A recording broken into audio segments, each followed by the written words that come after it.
Amigos oyentes, hermanos queridos, buenos días. El Evangelio del día, hoy 12 de diciembre del año 2020. Aquí estamos Patricia y Miguel, este matrimonio cristiano, dispuestos a leer y comentar este Evangelio. Primero la lectura, Patricia. Lectura del Santo Evangelio según San Lucas. María partió y fue sin demora a un pueblo de la montaña de Judá. Entró en la casa de Zacarías y saludó a Isabel.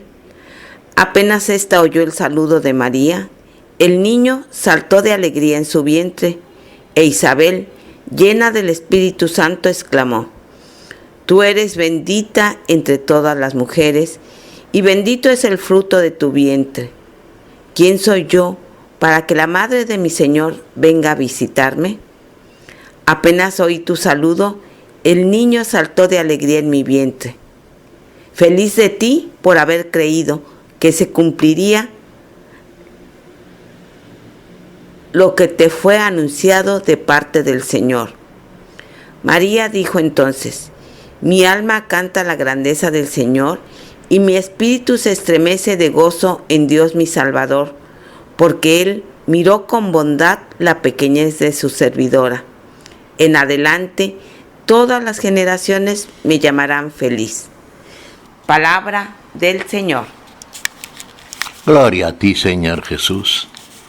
Bueno, acá va María, una vez que el anuncio del ángel le ha dicho que sería engendrado en su seno virgen el Hijo de Dios, como hijo del hombre, como una criatura humana. Bueno, corrió, y la primera que recibió la noticia fue su prima Isabel, la esposa de Zacarías.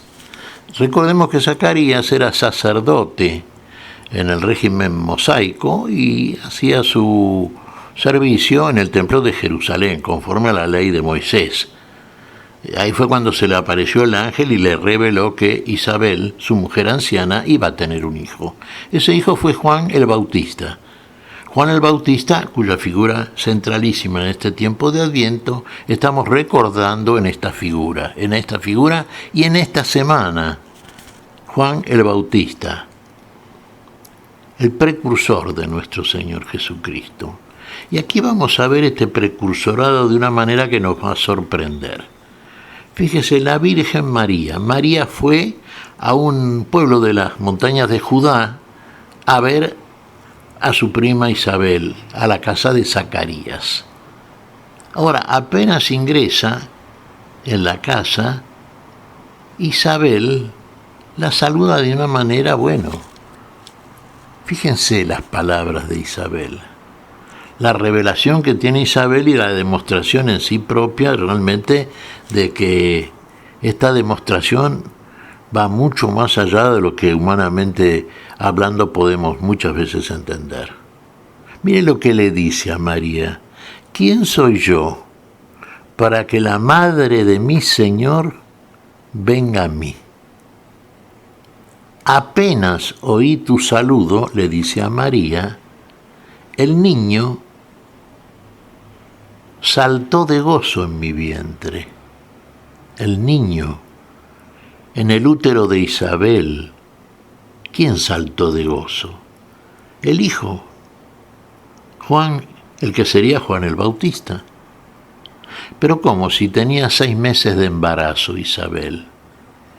¿Cómo reconoció a su Señor que estaba en el vientre de María? ¿No le parece que esto demuestra de que hay vida intrauterina y que toda vida le pertenece a Dios y que esa vida es sagrada porque le pertenece a Dios y que tocar esa vida, peor aún, matar esa vida, es un asesinato de la peor especie? ¿No le parece a usted que aquellos que quieren legalizar el aborto están cometiendo un delito de lo peor? ¿No había que tomar conciencia de que la vida va más allá de lo que podemos nosotros especulativamente decir que conocemos o tratar de explicar desde el limitado lugar científico? en que enfocamos el conocimiento? ¿No le parece que hay algo que es un misterio para el hombre y permanece como tal y se revela recién como tal en su contenido mismo cuando el Señor viene a nosotros? Porque lo recibimos como ahora, por ejemplo, en esto que vemos, Isabel recibe a María. ¿Cómo la llama Isabel?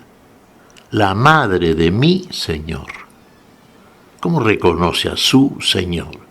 Porque sabe que el que está en el seno de en su seno, en su útero grávido, es Juan el Bautista.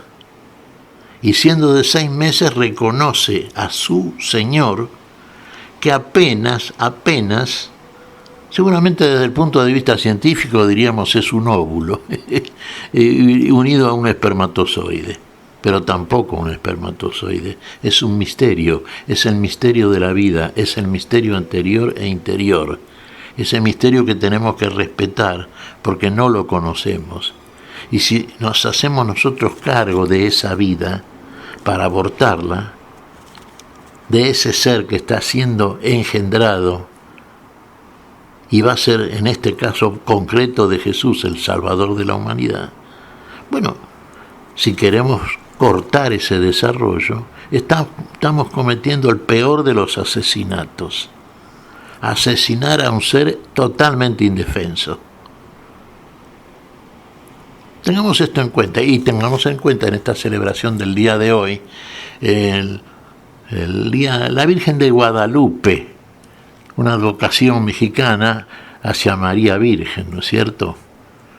Se celebra con júbilo en México y se celebra la Virgen de Guadalupe, la Virgen María, la figura de María, la que vamos a ver en este tiempo de Adviento, porque es otra de las figuras centrales, junto a este Juan el Bautista, para ver entonces el papel que cada uno desarrolla y todo en función de la vida que viene a nosotros. ¿Quién viene a nosotros? El Señor de la vida, el Jesús. ¿Cómo la llama Isabel a María? La madre de su Señor. Bienaventurada tú entre todas las mujeres, y bendito es el fruto de tu vientre. Bendito. ¿Cuál es el fruto del vientre de la fe de María? El Hijo del Hombre, nuestro Señor Jesucristo, Dios encarnando la naturaleza humana. Tengamos estas figuras, son muy importantes, hay que verlas desde la intención en que fueron escritas, por supuesto a la luz del Espíritu Santo, y hay que disponer del Espíritu Santo que Dios nos da para entender esto que es misterio a la precariedad y flaqueza del entendimiento humano. Vamos a ver, está muy bueno este Evangelio para el día de hoy, Patricia, pero ¿qué te parece si también leemos el que también se va a considerar en la Iglesia? Son propuestas del Magisterio, por supuesto, respecto de la figura de Juan el Bautista, al cual se refieren también los discípulos que habían estado con Jesús en la transfiguración en el Monte Santo. Preguntan cuando están bajando del mismo algo a Jesús, y hay algo que nos dice Jesús acerca de Juan el Bautista, que ya en su gestión, enviado por Dios, siendo aún embrión en el útero de su madre, reconoció al que tenía que presentar a la humanidad, el precursor Juan el Bautista. No sé si lo tenés por ahí el Evangelio. Sí. A ver, Patricia, vamos a leer este Evangelio también, que se corresponde también al día de hoy. Del Santo Evangelio según San Mateo. Cuando bajaban del monte, los discípulos preguntaron a Jesús: ¿por qué dicen los escribas que primero tiene que venir Elías? Él les contestó: Elías vendrá y lo renovará todo. Pero os digo que Elías ya ha venido y no lo reconocieron, sino que han hecho con él lo que han querido. Así también el Hijo del Hombre va a padecer a manos de ellos. Entonces entendieron los discípulos que se refería a Juan el Bautista. Palabra del Señor. Gloria a nuestro Señor Jesucristo. Ve, aquí está. Bajaron del monte y ¿qué le preguntaban a Jesús los discípulos? Eran Juan, Pedro y Santiago. ¿Por qué dicen los escribas que antes tiene que venir Elías? Recordemos que Elías era una de las dos figuras que habían aparecido junto a Jesús en la transfiguración del monte. Elías. ¿Y qué les dice Jesús? Claro, Elías iba a preceder sin duda la venida del Salvador. Pero este Elías ya había venido y no lo habían reconocido. Es como aquella obra que decía esperando a Godot. Lo esperaban y ya había venido Godot. Bueno, Elías ya había venido. ¿Y quién era Elías entonces? Que no lo reconocieron y que hicieron con él todo lo que quisieron. Era este Juan el Bautista. Venía con el espíritu y poder de Elías. Ese era el que venía a preparar el camino.